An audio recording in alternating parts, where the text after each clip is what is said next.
মধ্যপ্রাচ্যে যে যুদ্ধ শুরু হয়েছিল সেই যুদ্ধের প্রভাব এই বাংলার হেসেলেও কিন্তু পড়েছে। গ্যাসের দাম যেমন বৃদ্ধি করা হয়েছে, তেমনি কিন্তু গ্যাস বুকিংয়ের ক্ষেত্রেও সময়সীমা বেঁধে দেওয়া হয়েছে। শহরাঞ্চলে যেমন 25 দিন, তেমনি গ্রামাঞ্চলে বলা হয়েছে 45 দিনের আগে গ্যাস বুক করতে পারবেন না। কি ভাবছেন যারা রান্না করেন, প্রত্যেক দিন যাদের রান্নাঘরে কাজ করতে হয়, তারা কি ভাবছেন? এই যে গ্যাসের কথা বলা হয়েছে, গ্রামাঞ্চলে 45 দিনের কথা বলা হয়েছে এবং শহরাঞ্চলে বলা হয়েছে 25 দিনের কথা, আপনি কি ভাবছেন আপনাদের কতটা সমস্যা তৈরি হবে? সমস্যা দেখুন, আমি একটা কথা বলি, আমরা গ্রামে থাকি তো আমাদের সব কিছুতেই তো সমস্যা। আমরা যেতে গেলে টোটো ভাড়া বেশি লাগে। আপনি আমাদের যেহেতু আমার বাড়িটা একটু ব্যাকওয়ার্ড, সেহেতু কিছুতে করে যাব, যানবাহনে যাব, তার দিদিভাই 20 টাকা বেশি দেবেন, ঠিক আছে, সেটাও মেনে নিচ্ছি, ঠিক আমারও দরকার, ওনারও দরকার, নিচ্ছি। আপনাকে এবার একটা কথা বলি, গ্যাসের দাম বৃদ্ধি পেয়েছে সেটা মেনে নিয়েছি, কারণ আমাদের তো খেয়ে বাঁচতে হবে ভাই। তার চেয়ে বড় কথা, এই যে একটা সরকার যে উনি যে করলেন যে 45 দিনে আমাদের গ্রামীণ অঞ্চলে যারা আমাদের মতন যারা গৃহবধূরা আছি, যারা গ্রামে থাকি, তাদের মাত্র 45 দিনের মধ্যে গ্যাস বুক করতে হবে, আর যারা শহরাঞ্চলে থাকে তাদের 25 দিনের মধ্যে বুক করতে হবে। তাহলে কি না খেয়ে থাকবে? এটাই কি চান ওনারা? তো কিসের জন্য আমরা বেঁচে আছি বলুন?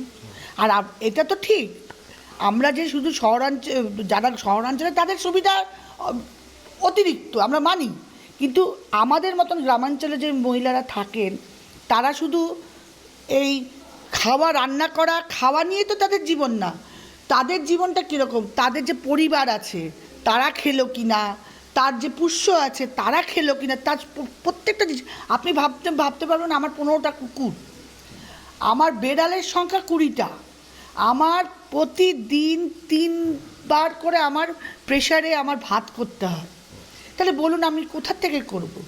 এর মধ্যে কি গ্যাসের সিলিন্ডার নিয়েছেন, কিনেছেন? হ্যাঁ, এবার শুনুন, যখন আমি শুনে নিলাম কথাটা, নেওয়ার পর তো আমি আমার হাজব্যান্ডকে বললাম, তো উনি বললেন যে দেখো তুমি যদি দেখুন, রান্নাঘর তো মহিলাদের, সম্পূর্ণটা ম্যানেজ আমাদের করতে হয়। অতএব আমি তখন কি করলাম, একজনকে ফোন করলাম যে বাবু আমাকে কি দিতে পারবি? বলে কাকিমা দেখবো। আজকে প্রায় জানার পর থেকে 10 দিন পরে আমি কালকে ব্ল্যাকে 1200 টাকা করে গ্যাস কিনে রাখলাম। কারণ দেখুন, আমরা ইচ্ছা করলে কিন্তু খড়ির উনানে রান্না করতে পারি, কিন্তু করবো কী করে বলুন? কারণ এখন তো খড়িও পাওয়া যায় না ঠিকঠাক করে। কিন্তু প্রশাসনের তরফ থেকে তো বলা হচ্ছে যে গ্যাস পর্যাপ্ত রয়েছে, কাউকে প্যানিক করতে না করা হচ্ছে বারবার করে। তাহলে পরে কোথাও গিয়ে কি মনে হচ্ছে যে সব প্রশাসন যা বলছে বাস্তবে তার চেহারাটা একেবারে ভিন্ন? একদমই কী করে সম্ভব বলুন? কারণ প্রশাসন ওনারা দেখুন, কোনো সরকার যদি একভাবে বলেছে, ওনারা ওই নিয়ম অনুসারেই কথা বলছে, কিন্তু আমরা বিশ্বাসটা কাকে করবো বলুন? সরকারকে করব, প্রশাসন করব? অতএব দাদা দেখুন, ভাই বলুন আর দাদা বলুন, আমি একটা কথা বিশ্বাস করি যে আমাদের তো খেয়ে পড়ে থাকতে হবে, দুটো যারা বোবা জীব তাদেরকেও খাইয়ে রাখতে হবে। ওর জন্য আমাকে ব্ল্যাকে কিনতে হলো বাধ্য হয়ে।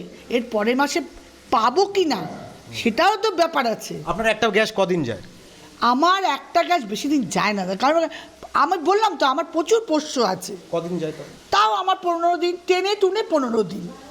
একদমই সাধারণ যারা গৃহবধূরা রয়েছেন তাদের কিন্তু পরিষ্কার বক্তব্য যে সরকার প্রশাসন যাই বলুন না কেন, তারা যেটা বলছেন আদতে কিন্তু বাস্তবে চেহারাটা কিন্তু একেবারেই ভিন্ন। আমি আরেকটু ভেতরে যাব। এই রান্না হচ্ছে এই মুহূর্তে, একেবারে গ্যাসে রান্না হচ্ছে। একটু যিনি রান্না করছেন, এই যে গ্যাসের দাম বেড়েছে, গ্যাসের কথা বলা হচ্ছে যে 45 দিন আগে বুকিং করা যাবে না, সমস্যা হবে? সমস্যা কি হবে আপনাদের? সমস্যা হবে না, হবে তো সমস্যা। আপনাদের কি সবটা কি গ্যাসে রান্না করতে হয়? সব গ্যাসে রান্না করতে হয়, সব কিছু। একটু চা হলো, একটা ওস্টেক কুটুম আসলো, একটা চা বসাতে হয়, দুধ বসাতে হয়, বিড়ালের খাওয়া বসাতে হয়, সব কিছু আমাদের কি করতে হয়। তাহলে আমরা কোথায় পাবো রান্নাটা? কি করে দিব, কি করে করব রান্না? খাবার নিয়ে চিন্তা হচ্ছে এখন। হ্যাঁ, খাবার নিয়ে চিন্তা হচ্ছে। একদমই যেটা হয় আর কি, যে কিভাবে খাবার খাবে, কিভাবে এই গ্যাসের মাধ্যমে প্রত্যেক দিন সকাল থেকে শুরু করে রাত পর্যন্ত যে গ্যাসে রান্না করতে হয়, সেই গ্যাস যদি না থাকে তাহলে রান্না হবে কি করে, সেই চিন্তা কিন্তু এখন সাধারণ মানুষের মধ্যে তৈরি হয়েছে। তার জন্য কোথাও যেমন ব্ল্যাকে কিনতে হচ্ছে এই গ্যাস, তেমনি কিন্তু মজুত করতে হচ্ছে এই গ্যাসের সিলিন্ডার। তবে এই যে সমস্যা, সেই সমস্যা কবে মেটে প্রশাসন যে বার্তা দিচ্ছে সেই বার্তা আদতে কার্যকর হয় কি না সেদিকে কিন্তু নজর রাখতেই হচ্ছে। রায়গঞ্জ থেকে সুমন রায়, RCTV সংবাদ। এখন আপনার প্রিয় রায়গঞ্জ শহরের বুকে মোবাইল এবং নানান ধরনের নিত্য প্রয়োজনীয় ইলেকট্রনিক্স এবং ইলেকট্রিক সামগ্রীর বিশাল সম্ভার অত্যন্ত সুলভ মূল্যে এই সমস্ত সামগ্রী পেতে আজই আসুন মুক্তি স্টুডিও ও সুপার কালেকশনে। Surya, Khaitan, Kent, Nokia, Oppo, itel, Realme, T Series সহ নানান বিখ্যাত কোম্পানির সুপার কালেকশন আপনার মন জয় করবে। তাই মনের মতো fan, electric iron, geyser, water purifier, sound system, TV, washing machine সহ বিভিন্ন কালেকশন পেতে আজই চলে আসুন রায়গঞ্জ স্টেশনের সম্মুখ ও উকিলপাড়া কমল টকিজ সংলগ্ন সুপার স্টকিস্ট মুক্তি স্টুডিও ও সুপার কালেকশনে। মুক্তি studio and super collection, station road, Mohanbati, Raiganj. সুগন্ধি বাসমতি ভাতের মাঝে নানান উপকরণ, স্বাস্থ্যকর, পরিষ্কার পরিচ্ছন্ন পরিবেশে তৈরি ম্যারিনেট করা মশলাদার মাটন এবং চিকেন বিরিয়ানি খেতে আপনাকে আসতেই হবে রায়গঞ্জের কলকাতা বিরিয়ানি দাদা বৌদিতে। শহরের সেরা মানের বিরিয়ানি খাদ্য রসিকদের তৃপ্তি মেটাতে হাজির দাদা বৌদি। রায়গঞ্জের প্রাণকেন্দ্র মোহনবাটি এলাকায় রায়গঞ্জ জেলা আদালতের প্রবেশদ্বারের কাছে সুস্বাদু, মুখরোচক, স্বাদে গন্ধে অতুলনীয় বিরিয়ানি পেয়ে যাবেন সারাদিন। তাই রায়গঞ্জ শহরে বিরিয়ানির এখন সেরা ঠিকানা কলকাতা বিরিয়ানি দাদা বৌদি।